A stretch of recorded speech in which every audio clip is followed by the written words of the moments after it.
बच्चों, welcome to my channel Verma study 2020 बुकलाना।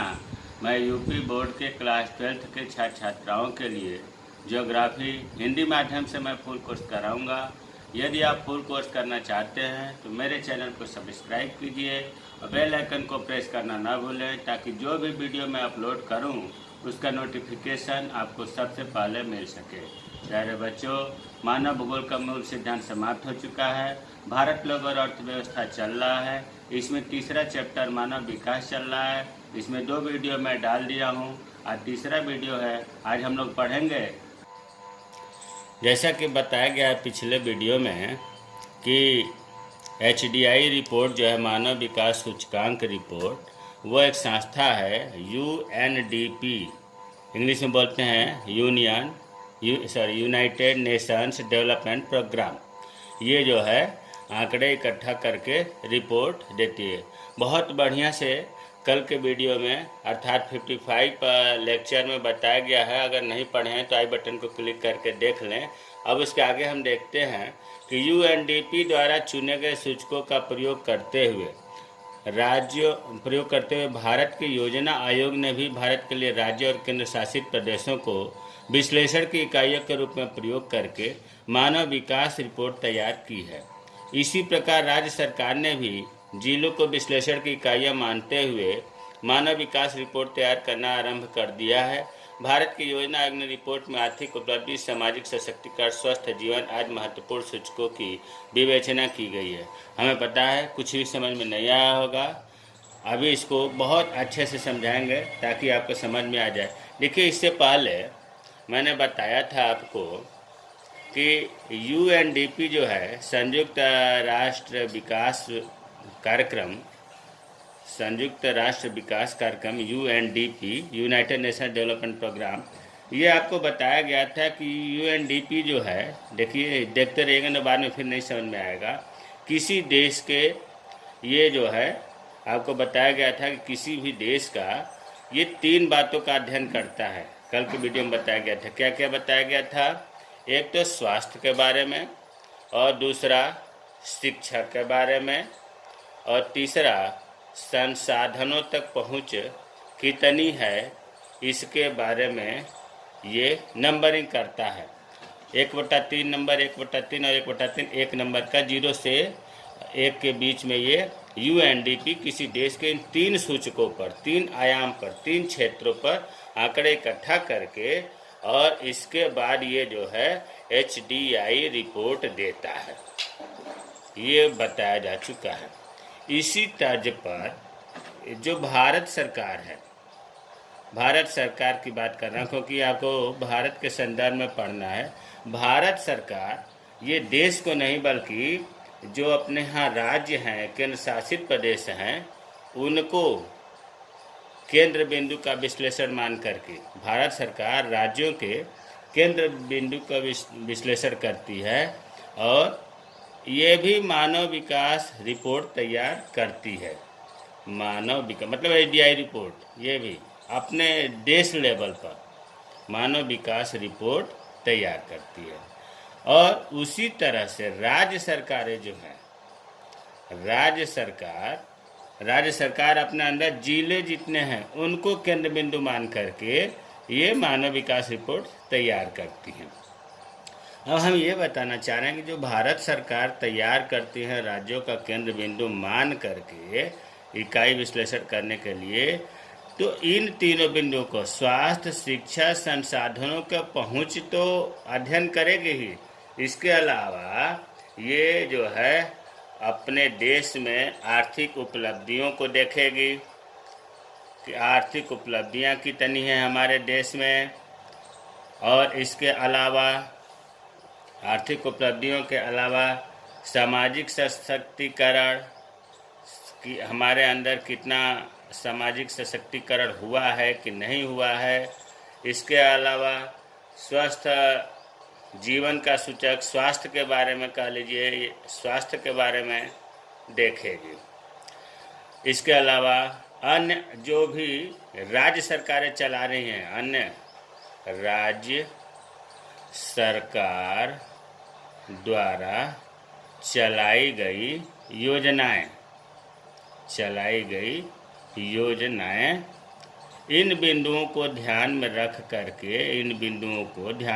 करके मानव विकास report तैयार करती है भारत सरकार।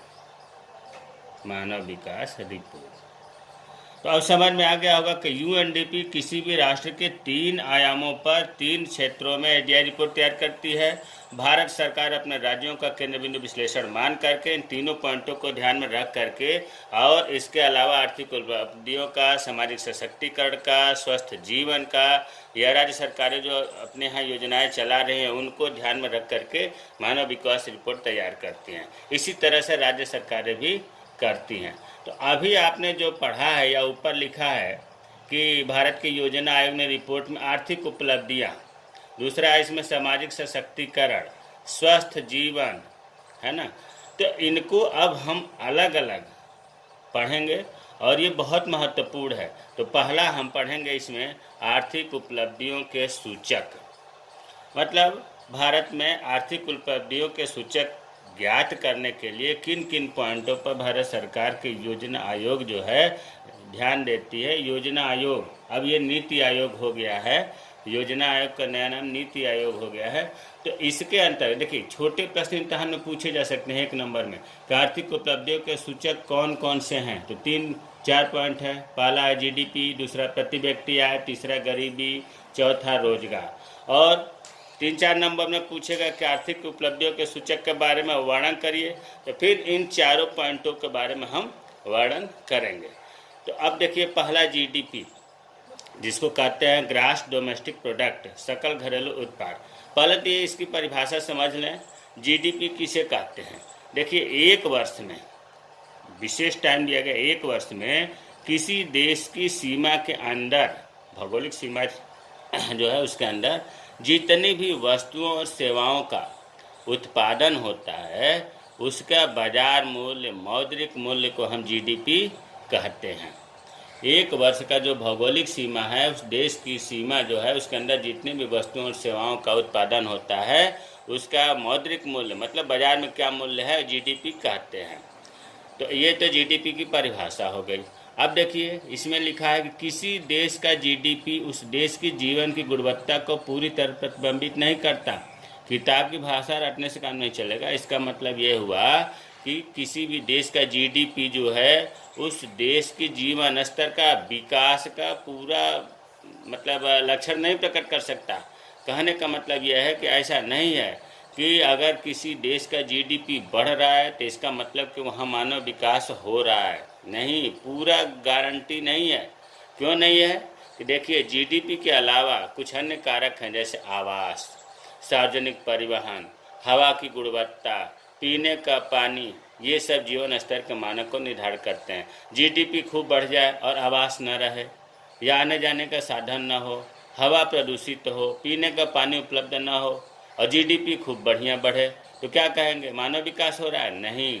तो वही चीज़ इसमें लिख रहा है कि जीडीपी किसी देश का, उस देश की जीवन की गुणवत्ता, मतलब उस देश का मानव विकास पूरा प्रतिबिंब नहीं करता है। अन्य कारक हैं ये भी प्रभावित करते हैं। ये कारक अन्य जो हैं वो अगर ज़्यादा मात्रा में अच्छे चल रहे हैं तब हम कहेंगे कि विकास हो रहा है। जीडीपी तो है ही ज़रूरी, लेकिन इसके अलावा अन्य कारक भी महत्वपूर्ण हैं, जैसे कारक लिखा गया है आवास, सार्वजनिक परिवहन, हवा की गुणवत्ता, पीने का पानी इत्यादि। दूसरा है आर्थिक उपलब्धियों में कि प्रति व्यक्ति आय अधिक होनी चाहिए। प्रति व्यक्ति आय, देखिए प्रति व्यक्ति आय अगर ज़्यादा रहता है तो राष्ट्रीय आय बढ़ती है और राष्ट्रीय आय से जीडीपी बढ़ती है। लेकिन प्रति व्यक्ति आय के लिए यहाँ सूत्र है कि कभी कभी इस प्रति व्यक्ति आय किसे कहते हैं, तो इसका सूत्र है कुल राष्ट्रीय आय बटा कुल जनसंख्या। जो पूरे राष्ट्र की आय है उसमें कुल जनसंख्या से जब हम भाग देते हैं तो प्रति व्यक्ति आय ज्ञात हो जाती है। अब वही चीज़ लिखा है इसमें, भारत में प्रति व्यक्ति आय और उपभोग व्यय में वृद्धि हुई है। पहले से स्थिति काफ़ी अच्छी हुई है। पहले लोगों को आय प्रति व्यक्ति आय बहुत कम थी, खाना खाने को भी नहीं मिलता था। अब तो खाना खाने में भी विकल्प है, अच्छे खाना मिल रहा है, अर्थात पहले से प्रति व्यक्ति आय बढ़ा है तो स्वाभाविक उपभोग व्यय भी बढ़ेगा और इससे गरीबी रेखा में जो रहने वाले लोग थे उनमें कमी आई है। प्रति व्यक्ति आय के बारे में देखते हैं 2018-19 में यहाँ लिखा हुआ है, ये लिखा था हमने कि जीडीपी के घटक, जो जीडीपी प्रति मतलब एक वर्ष के अंदर जो जितनी भी वस्तुओं और सेवाओं का उत्पादन होता है तो उनका मौद्रिक मूल्य जीडीपी कहलाता है। तो प्राथमिक क्षेत्र जो कृषि है इनके उत्पादन का मौद्रिक मूल्य देखते हैं, द्वितीयक में जो उद्योग आता है उद्योगों से उत्पादन को देखते हैं और सेवाओं को देखते हैं। इन तीनों का मौद्रिक मूल्य जीडीपी कहलाता है। कुछ आंकड़े हमने ये लिख दिया है बॉक्स में इसलिए कि जानकारी हो। 2018-19 में जीडीपी 34.14 लाख करोड़ रुपए था। 18-19 का आंकड़ा है, 34.14 लाख करोड़ भारत की जीडीपी थी।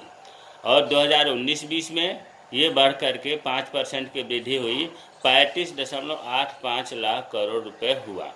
प्यारे बच्चों, अफसोस कहिए या जो भी कहिए, अभी अभी जीडीपी का रिपोर्ट आया है 1-2 दिन पहले। ये आज तक का इतिहास है कि इतना नीचे कभी हुआ ही नहीं। 23.5 -23.5 मतलब 23.5% की गिरावट हुई है। अर्थात हम 1% भी हम जो है जीडीपी दर नहीं बढ़ा सके। अब प्रति व्यक्ति आय का भी आंकड़ा हमने दिया है। 2018-19 में 10,534 रुपये प्रति व्यक्ति मासिक था। और ये भी बता रहा हूँ कि जीडीपी 5% की वृद्धि हुई थी 2019 में। तो इसका जब 5% निकाल कर इसमें जोड़ेंगे अर्थात प्रति व्यक्ति आय 19-20 में 11,060 रुपये प्रति मासिक हुआ। तो ये तो एक प्रकार का आंकड़ा था। तो प्रति व्यक्ति आय आपको इसमें यही लिखना है कि भारत में प्रति व्यक्ति आय और उपभोग व्यय में वृद्धि हुई है, जिसके कारण गरीबी रेखा से नीचे लोगों की प्रतिशत जो थी वो कम हुई है। तीसरा है, जैसा कि हमने बताया था यहाँ के 4 पॉइंट है आर्थिक उपलब्धियों के सूचक में। तीसरा है गरीबी। गरीबी का बारे में पढ़ते हैं। गरीबी वंचित रहने की अवस्था है। वंचित का मतलब चाहते हुए भी उसे नहीं मिलना। जैसे मान लीजिए हम चाह रहे हैं कि हम पढ़ लिख करके नौकरी पा जाएं और नौकरी नहीं मिली तो हम कहेंगे कि हमें नौकरी नहीं मिली, नौकरी से वंचित मैं हो गया। तो गरीबी क्या है? वंचित रहने की अवस्था है। मतलब इसकी जो मूलभूत आवश्यकताएं हैं, जो प्रोफेसर मर्सेन ने 6 मूलभूत आवश्यकताएं बताई थी कि शिक्षा है, आवास है, रोटी है, कपड़ा है, ये पिछले वीडियो में बताया गया है। जो मूलभूत आवश्यकता अगर वो चीज़ नहीं मिलती है तो ये कहा जाएगा कि गरीब आदमी है। तो गरीबी वंचित रहने की अवस्था है। निरपेक्ष रूप से यह व्यक्ति की सतत मतलब लगातार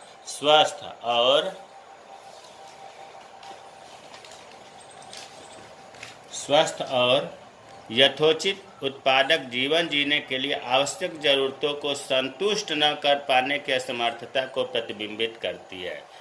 अगर ये चीज़ लैंग्वेज कठिन है तो आप अपनी भाषा में ये लिख सकते हैं कि जो हमारी मूलभूत आवश्यकताएं हैं 6, रोटी, कपड़ा, मकान, शिक्षा, रोजगार, इस तरह से अगर वो नहीं मिल पाता है तो वो व्यक्ति गरीब कहलाता है। कुछ यहाँ दिया है, आपके किताब से ही ये आंकड़े लिए गए हैं। प्रदेश का नाम और वहाँ की जनसंख्या कितने प्रतिशत गरीब है। जैसे पहला है छत्तीसगढ़, मध्य प्रदेश, मणिपुर, उड़ीसा, दादरा नगर हवेली। ये बहुत ही अत्यधिक गरीब प्रदेश हैं। यहाँ की आबादी, यहाँ की जनसंख्या जो है 30% से अधिक गरीब है।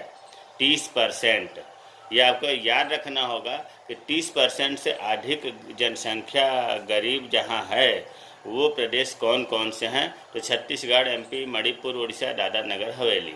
दूसरे नंबर पर जो 10 से 20% जनसंख्या वहाँ की गरीब है। गुजरात, हरियाणा, जम्मू और कश्मीर, महाराष्ट्र, मेघालय, नागालैंड, राजस्थान, तमिलनाडु, त्रिपुरा, उत्तराखंड, पश्चिम बंगाल, इनमें जनसंख्या 10 से 20% गरीब है। तीसरा रैंक है आंध्र प्रदेश, दिल्ली, गोवा, हिमाचल प्रदेश, केरल, पंजाब, सिक्किम, पांडिचेरी, अंडमान निकोबार द्वीप समूह, दमन और दीव, लक्षद्वीप। यहाँ पर 10% जनसंख्या गरीब है। तो कहने का मतलब ये है कि ऐसा नहीं कि सब प्रदेशों का, कुछ 30% से अधिक, कुछ 10 से 20 वाले प्रदेश का नाम, कुछ 10% वाले प्रदेश का नाम याद रखेंगे। एक आंकड़ा यहाँ दिया गया है 11-12 का कि वर्ष 2011-12 में गरीबी रेखा से नीचे रहने वाले लोगों का प्रतिशत, ग्रामीण में, गांव में 25.7%। इसका मतलब कि 100 लोगों में लगभग 26 लोग गरीब थे। शहर में 13.7%, 100 लोगों में 14 लोग गरीब थे। और पूरे देश का जो गरीबी प्रतिशत है वो 21 अर्थात हम ये भी कह सकते हैं कि पूरे प्रदेश में 100 में 22 लोग गरीब थे। चौथा पॉइंट जो है आर्थिक उपलब्धियों का सूचक में वो है रोजगार। रोजगार अगर नहीं है तो क्या होगा, अपने देश की आर्थिक वृद्धि नहीं होगी। बिना रोजगार से जीडीपी कम होगा, जीवन का रहन सहन लो होगा। अनियंत्रित बेरोजगार अर्थात बेरोजगारी बढ़ती जा रही है, जो भारत में से बहुत बड़ी समस्या है। तो ये भी जो है गरीबी का मुख्य कारण है। तो रोजगार में बहुत ज़्यादा नहीं कुछ बताना है। रोजगार के बिना कोई भी व्यक्ति खुशहाल नहीं रह सकता, देश विकास नहीं कर सकता। तो ये जो चार पॉइंट है आर्थिक उपलब्धियों का सूचक में, पहला जीडीपी, दूसरा प्रति व्यक्ति आय, तीसरा गरीबी, चौथा रोजगार। ये हमें उम्मीद है कि आप लोगों को समझ में आया होगा। मेरे चैनल को सब्सक्राइब कीजिए। जय हिंद, जय भारत।